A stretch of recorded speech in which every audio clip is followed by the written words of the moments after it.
नमस्कार। एनटिभी कोहलपुर समाचारमा स्वागत छ। म प्रेम बुढा छेत्री र सांकेतिकरणमा हुनुहुन्छ दोभाषी दिपा थापा। स्थानीय तहको चुनावको सरगर्मीले शहरदेखि गाउँ बस्तीसम्मलाई तताएको छ। चुनावलाई भयरहित वातावरणमा सम्पन्न गर्नका लागि आउन सक्ने चुनौतीको विश्लेषण गर्ने काम पनि भइरहेको छ। मतदान स्थल र मतदान केन्द्रको सुरक्षा चुनौतीलाई मध्यनजर गर्दै सोही अनुसारको सुरक्षा चुनौती या योजनाहरू पनि तयार भइरहेका छन्। आजको समाचारमा भौगोलिक विकटताका बीच कर्णाली प्रदेशका मतदान स्थलको संवेदनशीलता मूल्याङ्कनको विवरण छ। त्यसबाहेक सुदूरपश्चिममा नयाँ वर्ष अर्थात् विशु पर्वमा घर फर्किएकाहरूको धारणा अनि गुल्मीमा स्थानीयको जीवनयापन परिवर्तन गरेको लिफ्ट खानेपानीको योजना पनि। तर सुरुमा प्रमुख समाचार। स्थानीय तह निर्वाचनमा कर्णाली प्रदेशका 294 मतदान स्थल अति संवेदनशील, 400 बढी मतदान केन्द्र संवेदनशील रहेको सिफारिस। जाजरकोटका कतिपय स्थानीयको पानी घट्ट व्यवसाय स्वरोजगारको माध्यम बन्दै सञ्चालित घट्टबाट स्थानीयलाई जीविकोपार्जनमा सहज। गोदामसम्म ढुवानी गर्ने बाटो बन्द हुँदा हुम्ला पठाइएको 529 क्विन्टल खाद्यान्न विमानस्थलमै थन्कियो। बाटो मर्मत गर्न अझै हप्ता दिन लाग्ने। रुसले युक्रेनमा जातीय नरसंहार गराएको अमेरिकी राष्ट्रपतिको आरोप। युक्रेनका 1000 भन्दा बढी सैनिकले आत्मसमर्पण गरेको रुसको दाबी। र 9औं राष्ट्रिय खेलकुद प्रतियोगिता गण्डकी प्रदेशमा आयोजना हुने। प्रतियोगिता आउँदो जेठ 22 गतेदेखि 28 गतेसम्म गर्ने सरकारको निर्णय।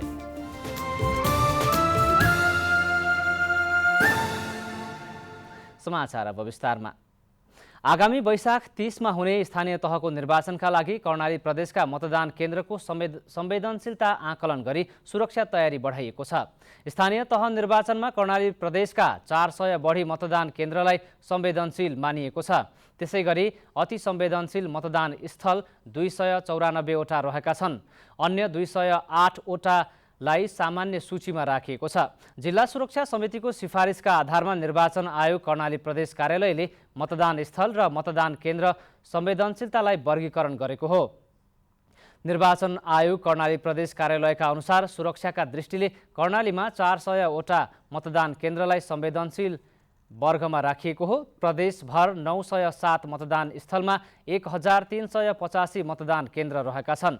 कर्णाली प्रदेशभर आगामी निर्वाचनमा राष्ट्रिय मान्यता प्राप्त 6 दलसहित स्थानीय रूपमा सक्रिय 19 दल गरी 25 राजनैतिक दलले निर्वाचन प्रक्रियामा भाग लिने आकलन गरिएको छ। नयाँ वर्ष अर्थात् सुदूरपश्चिमवासीको ठूलो पर्व विशु मनाउनका लागि परदेश गएकाहरू घर फर्किएपछि नाकामा भिड बढेको छ। भारतबाट फर्किएकाहरूले वैशाख 1 गते परिवारसँग विशु मनाउनका लागि घर फर्किएको बताएका छन्। कैलालीको तीननगर नाकामा अहिले भारतबाट स्वदेश फर्किनेको भिड बढेको छ। तीननगर स्वास्थ्य सहायता कक्षमा रहेका कर्मचारीका अनुसार अहिले दैनिक 800 देखि 900 जना भारतबाट नेपाल फर्किरहेका छन्। रोजगारीका लागि भारत गएका उहाँहरूले परिवारसँग विशु मनाउनका लागि स्वदेश फर्किरहेको बताएका हुन्। नयाँ साल बनाउन खुसी आफ्नो ठाउँमा आयो भने खुसी किन नलाग्ने। इन्डिया अब घरमा अब त्यति ऊ छैन, खानको लागि यताउता खर्च चलाउनको लागि अब भाइ छन् सानसाना, अब छोरो छ, त्यही भएर अब मजबुरी। स्वदेशमा रोजगारी नभएपछि सुदूरपश्चिम प्रदेशका धेरैजसो नागरिक रोजगारीका लागि भारत जाने गरेका छन्। बुधबार सुदूरपश्चिम प्रदेशका आन्तरिक मामिला तथा कानून मन्त्री डाक्टर रणबहादुर रावलले तीननगर नाकाको अनुगमन गर्नुभएको हो। अनुगमनपछि बोल्दै उहाँले रोजगारीका लागि भारत जाने नेपालीको समस्या समाधानका लागि काम गर्ने बताउनु भयो। कस्तो समस्याहरू उहाँले बोक्नु भएको छ, बसदेखि लिएर ट्रेनदेखि लिएर इन्डियामा कहाँ के हो त्यो सम्बन्धमा हामीले ज्ञान लियौँ, बुझ्यौँ। त्यसपछि ती कुराहरूलाई चाहिँ कतिपय कुरा सिरियसली कुराहरूलाई चाहिँ लिएर हाम्रो सम्बन्धित निकाय मार्फत प्रक्रियागत रूपले, किनभने यो सङ्घीयसँग पनि जोडिएको कुरा हुनाले हामी सङ्घ मार्फत सम्बन्धित निकायमा चाहिँ भारतमा समेत हामी यो कुरा पुर्याउनु पर्ने प्रयास गर्छौँ। देशमा संघीयता आइसकेपछि 3 तहका सरकार रहेका छन्। तिनै तहका सरकारले स्वदेशमा रोजगारी सिर्जनाका लागि उल्लेख्य काम गरेको दावी गर्दै आइरहेका छन्। तर परदेश गएर जीवन निर्वाह गरिरहेका आफूहरूलाई जुनसुकै सरकार आए पनि राहत मिल्न नसकेको परदेशबाट पर्व मनाउन घर फर्किरहेकाहरूले बताएका छन्। अहिले विशु अर्थात् नयाँ वर्ष मनाउन घर फर्किएका उहाँहरू कोही नयाँ वर्ष मनाएर त कोही असारी खेती लगाएर फेरि भारत फर्किनेछन्। निर्मला खडायत, नेपाल टेलिभिजन, सुदूरपश्चिम प्रदेश, कैलाली। नयाँ वर्ष अर्थात् सुदूरपश्चिममा ठूलो पर्वका रूपमा मनाइने विशु मनाउन भारतबाट घर फर्कनेको संख्या बढेको छ। आफ्नै देशमा श्रम गर्ने वातावरण बनाउन कसले के गर्नु पर्ला भनी हामीले आज कैलालीका नाकामाबाट घर फर्किने केही नागरिकलाई सोधेका छौँ। हेरौँ आजको आवाजमा।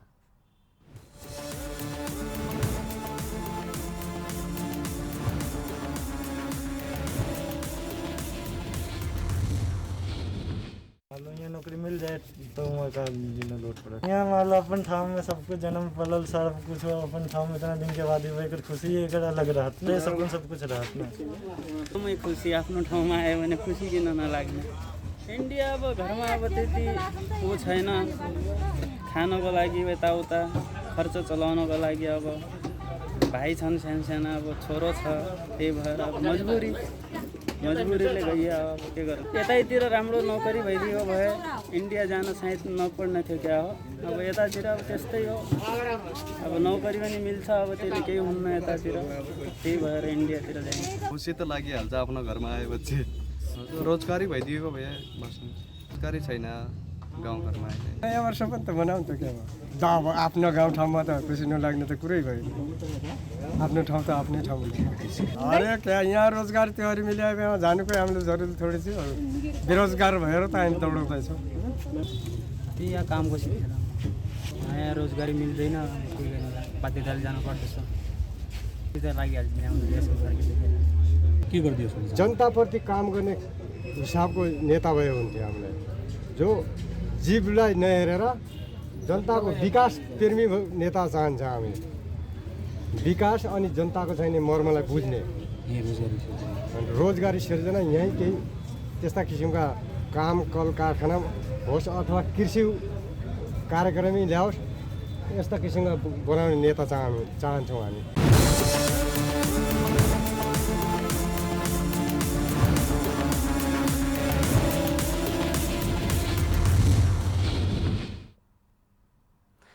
पछिल्लो समय जाजरकोटका धेरैजसो स्थानीयका लागि घट्ट व्यवसाय स्वरोजगारको माध्यम बनेको छ। यो व्यवसायबाट अधिकांश स्थानीयको जीविकोपार्जन गर्न सहज भएको छ। पछिल्लो समय जाजरकोटका धेरैजसो स्थानीयहरूको लागि घट्ट व्यवसाय स्वरोजगारको भरपर्दो माध्यम बनेको छ। यो व्यवसायबाट अधिकांश स्थानीयहरूको जीविकोपार्जन चलाउन सहज भएको देखिन्छ। थोरै लगानी र कम मेहनतबाट सञ्चालन गर्न सकिने व्यवसाय भएपछि सबैको रोजाइमा परेको छ। गाउँघरमा अन्नबाट पिठो पिस्न बनाएका घट्टबाट जीविकोपार्जन गर्न सहज भएको बारेकोट गाउँपालिका 1 का घट्ट व्यवसायी गोरख ज्योतिले बताउनु भयो। अब जग्गा जमिन केही लाउन यो घट्ट दुईटा छन्, यो दुईटा घट्टबाट पिठो मकै दुईटै उब्जिन्छ, त्यसैले हामी जग्गाहरूलाई दिन्छौँ। अब यसलाई मर्मत फेरि अब यतातिर जाली कतै केही मर्मत गर्नु पऱ्यो, दिलो साइड जाली हाल्नु पर्ला।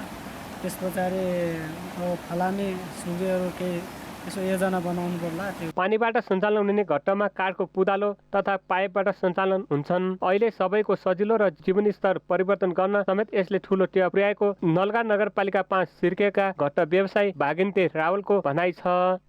घट्टबाट अहिले राम्रै आम्दानी भइरहेछ। हाम्रो घरको झन् अब 7-8 छौँ, राम्रै भइरहेछ। घर झन् पालिएर बाहिर पनि हल्का फुल्का अब अनाज बेचिरहेको छु, आफ्नो गुजर चलिरहेको छु। घट्टलाई व्यवसाय रूपमा अघि बढाउँदा घर व्यवहार धान्न सहज भएको बताउनुहुन्छ। बारेकोट 8 सेपोखोलामा लामो समयदेखि घट्ट व्यवसाय सञ्चालन गर्दै आउनुभएका शेरबहादुर कामी। धेरै फाइदा छ। मेरा दुईटा घट्ट छन् नि, गाउँतिरबाट धेरै मान्छेहरू आउँछन्। घट्ट सञ्चालन गरेपछि परिवारको घर व्यवहार चलाउन धेरै सहज भएको नलगा नगरपालिका 8 आन्तरकी घट्ट व्यवसायी मनकुमारी सिंहको भनाइरहेको छ। छिटै आम्दानी हुन्छ नि, वर्षमा त्यही 6-7 मुरी बिक्री हुन्छ क्या। 6-7 मुरी आफू खाएँ अनि पाठा बाख्रामा दिएँ अनि त्यही आम्दानी हुन्छ। अनि छिटै पिठो बेसार पिसे दिने, पिठो दिने, मकै दिने, अनि जो उब्जिन्छ उयो घट्ट ल्यायो भने दिने भइहाल्यो। घट्ट सञ्चालन गरेर जीवन गुजारा चलाउने परिवारको सङ्ख्या जाजरकोटमा 1000 बढी रहेको छ भने उनीहरूले यसै गरी रोजगारी गर्दै आएका छन्। यो व्यवसाय विशेष गरी दलित समुदायको मुख्य पेसाको रूपमा रहेको देखिन्छ। जग्गा जमिन तथा घरबासको अभाव हुने भएको हुँदा घट्ट व्यवसाय गरेर सानोतिनो गर्जो टार्ने गर्ने गर्दै आएका छन्। अन्य विकल्प नभएपछि घट्टबाट पिठो, मकै, गहुँ, जौ लगायतको अन्नबाली उठाउँदै परिवारको गुजारा चलाउँदै आएका छन्। गाउँघरमा सञ्चालन भएका घट्टको प्रवर्धन भने हुन सकेको छैन। उक्त घट्टबाट पिठो पिसे बापत मकै, गहुँ लिने गरेका छन्। गाउँ पिछे घट्ट सञ्चालनमा छन्। आर्थिक आम्दानी, सामाजिक व्यवहार लगायत हिसाबले पनि यो व्यवसाय धेरैको रोजाइ बन्न पुगेको देखिन्छ। आधुनिक घट्टको विकास गर्न सके स्थानीयको जीवनी स्तर परिवर्तन गर्न सहज हुने देखिन्छ।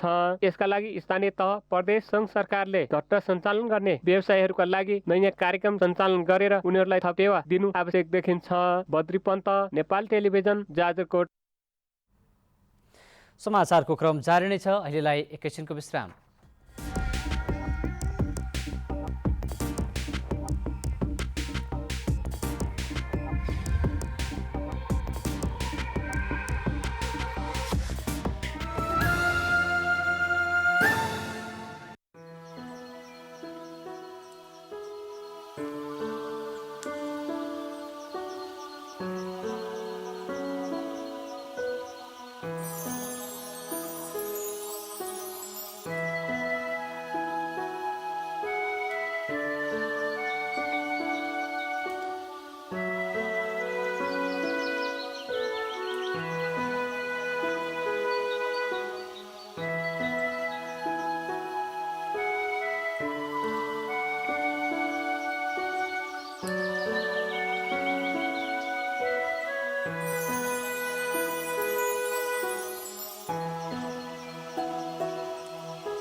विश्रामपछि समाचारमा पुनः स्वागत छ। अब बाँकी समाचार। कञ्चनपुरमा सिटी-भिटी अन्तर्गतका विषय अध्ययन गरिरहेका 4वटा शैक्षिक संस्थाका विद्यार्थीहरूले आजको परीक्षा बहिष्कार गरेका छन्। विषयवस्तु पूरा नभई परीक्षा लिन लागिएको भन्दै आन्दोलनमा उत्रिएका विद्यार्थीले आजको सञ्चालन भएको 6औं सेमेस्टर अन्तर्गतको परीक्षा बहिष्कार गरेका हुन्। उनीहरूले 6 महिना पढाइ पूरा हुनुपर्नेमा 4 महिनामै परीक्षा लिन लागिएको भन्दै विरोध गरेका छन्। यता तोकिएको समयभित्र परीक्षार्थीहरू परीक्षा हलमा नआएपछि आजको परीक्षा स्थगित गरिएको सिद्धनाथ विज्ञान क्याम्पसका प्रमुख गजराम परियारले बताउनुभयो।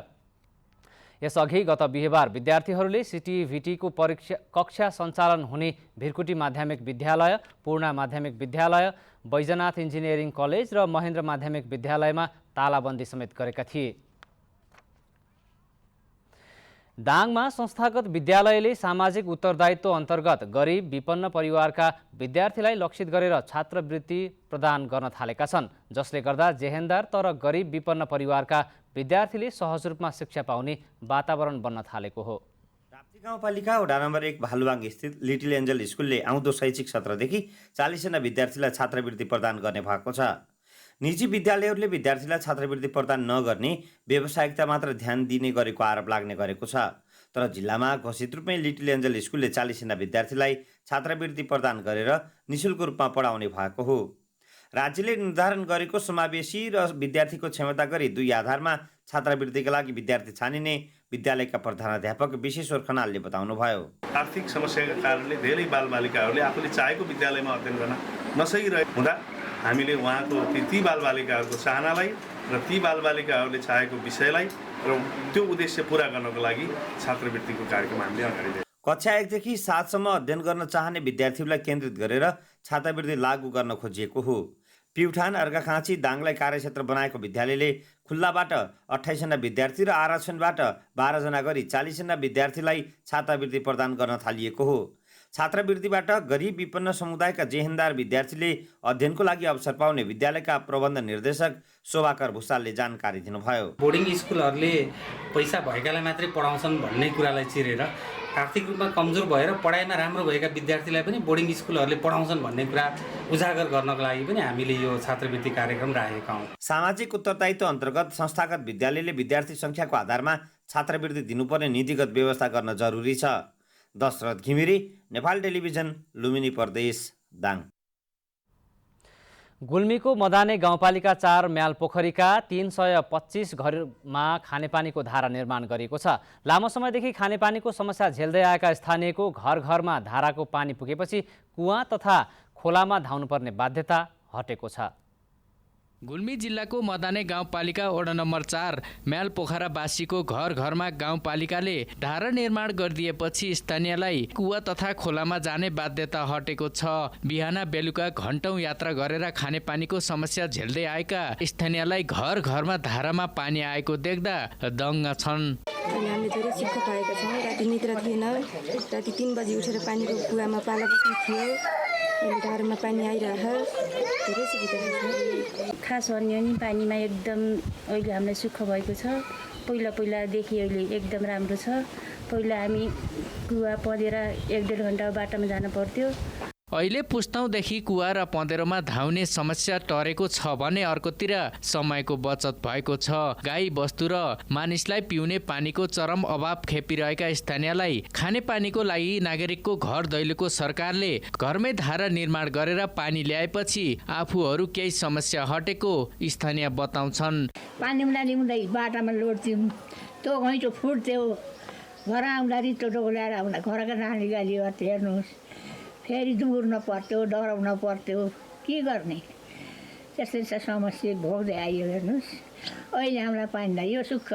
ओडाभित्र 530 घरधुरी रहेका छन्। विरत तल्लो लुप्सी खानेपानी आयोजना मार्फत खानेपानी आयोजना र साना योजना मार्फत ओडाभित्र 325 घरधुरीमा धारा निर्माण गरिएको छ। बाँकी घरधुरीलाई चालु आर्थिक वर्षभित्र धारा निर्माण गरिने मदाने गाउँपालिकाले जनाएको छ। यो सिजनमा चाहिँ मान्छे खास नसुतेरै पनि पँधेरामा चाहिँ रात बिताउने त्यस्तो अवस्था थियो। अहिले डोका नाम्ला सबै चाहिँ थन्काएर खाना चाहिँ भित्र खाना पाकिरहेको हुन्छ, बाहिर पानी भर्नु भएको छ। एक घर एक धारा अवधारणा कार्यक्रम अन्तर्गत सङ्घ, प्रदेश र स्थानीय सरकारको 4 करोड लगानीमा लिफ्टिङ प्रविधिबाट म्यालपोखरी ओडाका 325 घरधुरी लाभान्वित छन्। समुद्री सतहबाट तिजुका रुखदेखि 900 मिटर उचाइमा लिफ्टिङ खानेपानी पुर्याइएको हो। अनिल खत्री, नेपाल टेलिभिजन, लुम्बिनी प्रदेश, गुल्मी। गर्मियामा आगलागीबाट हुन सक्ने जोखिमबाट मानवीय तथा भौतिक क्षति कम गर्ने उद्देश्यले सुर्खेतको वीरेन्द्रनगरमा कृत्रिम घटना अभ्यास गराइएको छ। नयाँ सबुज गण कपासेको आयोजनामा कृत्रिम घटना अभ्यास कार्यक्रममा सुरक्षा निकायले आगलागी नियन्त्रण, जनप्रतिनिधिहरूको भूमिका, रेडक्रस, एम्बुलेन्स तथा दमकलको व्यवस्थापन बारेमा सचेतीकरण गराइएको थियो। विपदमा सहयोगका लागि स्थानीय नै जुट्नुपर्ने भन्दै सुर्खेतका प्रमुख जिल्ला अधिकारी खगेन्द्र प्रसाद रिजालले कृत्रिम घटना अभ्यास गराएर विपदसँग लड्न स्थानीयलाई तयारी अवस्थामा राख्नुपर्ने बताउनुभयो। हुम्लाको मध्य भेगमा रहेको सर्केगाड गाउँपालिकाबाट ढुवानी हुँदै आएको चामल सिमकोट विमानस्थलमा थन्किएको छ। विमानस्थलबाट खाद्यान्नको गोदामसम्म ढुवानी गर्ने बाटो बन्द हुँदा ठूलो परिमाणमा खाद्यान्न विमानस्थलमै थन्किएको हो।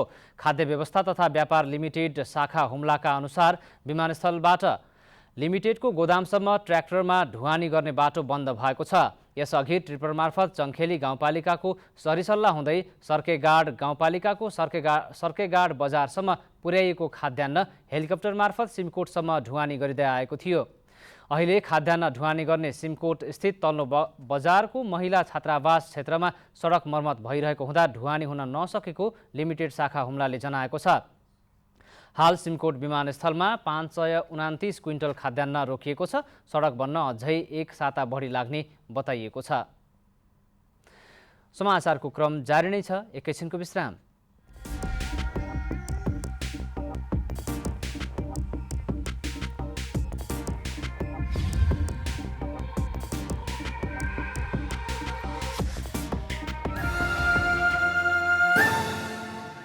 केही नयाँ, केही फरक।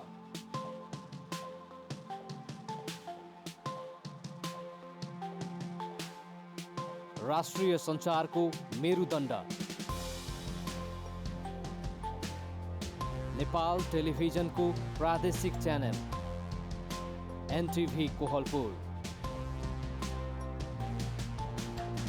पश्चिम नेपालको लुम्बिनी, कर्णाली र सुदूर पश्चिमको एकमुष्ट आवाज, सत्य समाचार, तटस्थ विचार, कार्यक्रममा मौलिकता, समावेशिता र विकासमा विस्तार। डिजिटल दुनियाँमा तपाईको विचार र भावनालाई संसारसँग जोड्दै एनटिभी कोहलपुर। सूचना, शिक्षा र मनोरञ्जनको यो यात्रा हो समृद्धिको।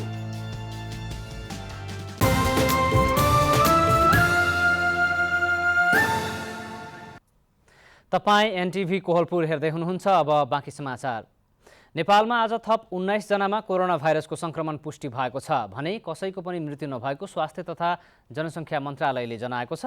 मन्त्रालयका अनुसार 3349 जनाको पिसिआर परीक्षण गर्दा 15 जना र 1336 जनाको एन्टिजेन परीक्षण गर्दा 4 जना गरी 19 जनामा संक्रमण पुष्टि भएको हो। पछिल्लो 24 घण्टामा कोरोनाबाट 49 जना निको भएका छन् भने हाल देशभर 520 जना सक्रिय संक्रमित रहेका छन्।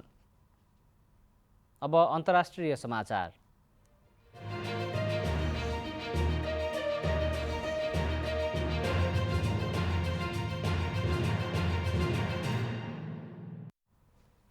अमेरिकी राष्ट्रपति जो बाइडेनले युक्रेनमा रुसी राष्ट्रपति भ्लादिमिर पुटिनले जातीय नरसंहार गराएको आरोप लगाउनु भएको छ।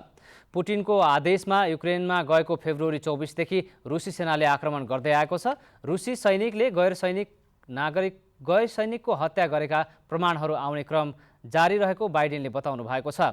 यसैबीच युक्रेनका 1000 जनाभन्दा बढी सैनिकले घेराबन्दीमा रहेको युक्रेनी बन्दरगाह सहर मरिपोलमा आत्मसमर्पण गरेका रुसले दाबी गरेको छ। सैनिकहरूले प्रतिरक्षात्मक मोर्चा बनाएको कारखानाबाट आगोको मुस्लो निस्किरहेको देखिएको अन्तर्राष्ट्रिय सञ्चार माध्यमहरूले जनाएका छन्। 36औं मरिन ब्रिगेड नाम गरेको सैन्य समूहले आत्मसमर्पण गरेको समाचारमा उल्लेख छ। तर युक्रेनी राष्ट्रपति भोलोडिमिर जेलेन्स्कीका एक वरिष्ठ सल्लाहकारले ती सैनिकहरू घेराबन्दी तोडेर आजोभ बटालियनसँग गएर मिसिएको र त्यसको अर्थ मरिपोल अझै पराजित नभएको दाबी गरेका छन्। अब आर्थिक समाचार।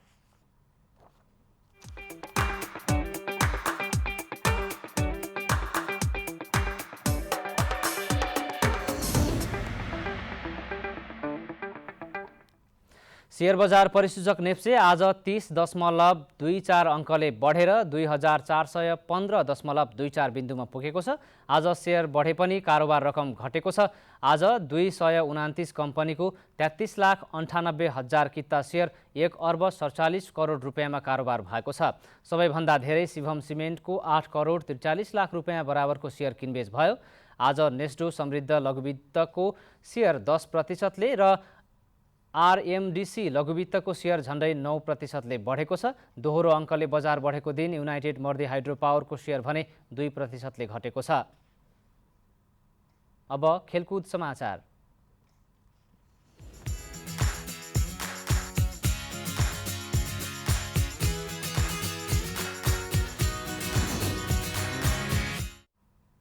नवौं राष्ट्रिय खेलकुद प्रतियोगिता आगामी वर्ष जेठमा गण्डकी प्रदेशमा आयोजना हुने भएको छ। आज बसेको मन्त्री परिषदको बैठकले नवौं राष्ट्रिय खेलकुद प्रतियोगिता 2079 जेठ 22 गतेदेखि 28 गतेसम्म गण्डकी प्रदेशमा गर्ने निर्णय गरेको खेलकुद मन्त्री महेश्वर गहतराजले जानकारी दिनुभएको छ। हरेक 2 वर्षमा आयोजना हुने नवौं राष्ट्रिय खेलकुद 2077 सालमै आयोजना हुनुपर्ने थियो। कोरोना महामारीका कारण 1 वर्षका लागि सारिएको प्रतियोगिता 2078मा पनि हुन सकेन। राष्ट्रिय खेलकुद परिषद राखेपको कार्यकारी नेतृत्वको विवाद सर्वोच्च अदालतसम्म पुग्दा तोकिएको समयमा प्रतियोगिता हुन नसकेको हो। इन्डियन प्रिमियर लिग आइपिएलमा आज मुम्बई इन्डियन्स र पन्जाब किङ्स प्रतिस्पर्धा गर्दैछन्। खेल अहिले 7:45 बजे सुरु हुनेछ। यसअघि लगातार 4 खेलमा हार बेहोरेको मुम्बई आज पहिलो जितको खोजीमा रहेको छ। मुम्बई अङ्कविहीन रहँदै पुछारमा रहेको छ। यस सिजन मुम्बई जितविहीन रहेको एक्लो टोली हो। पन्जाब भने आज तेस्रो जितको योजनामा रहेको छ। पन्जाबले 4 खेलमा 4 अङ्क जोडेको छ। पन्जाब 7औं स्थानमा रहेको छ। अब मौसम।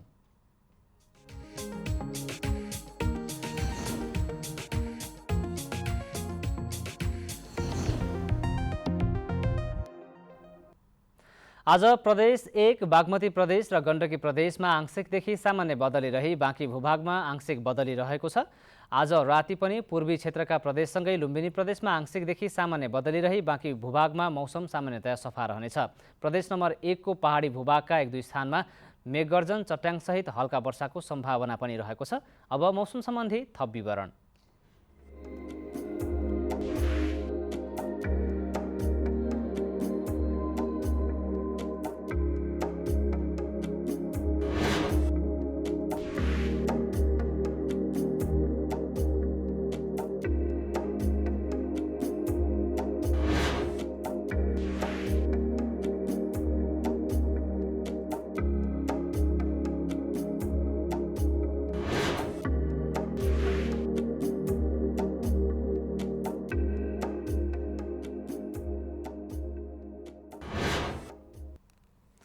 समाचारको अन्त्यमा प्रमुख समाचार पुनः एकपटक।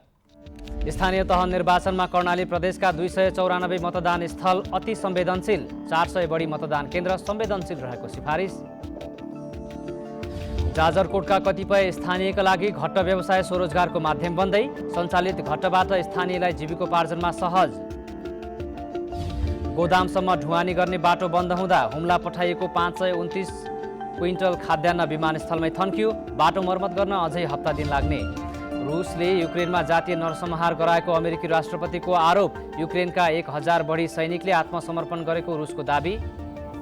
र 9औं राष्ट्रिय खेलकुद प्रतियोगिता गण्डकी प्रदेशमा आयोजना हुने। प्रतियोगिता आउँदो जेठ 22 गतेदेखि 28 गतेसम्म गर्ने सरकारको निर्णय।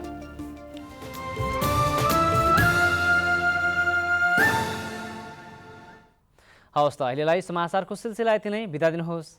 नमस्कार।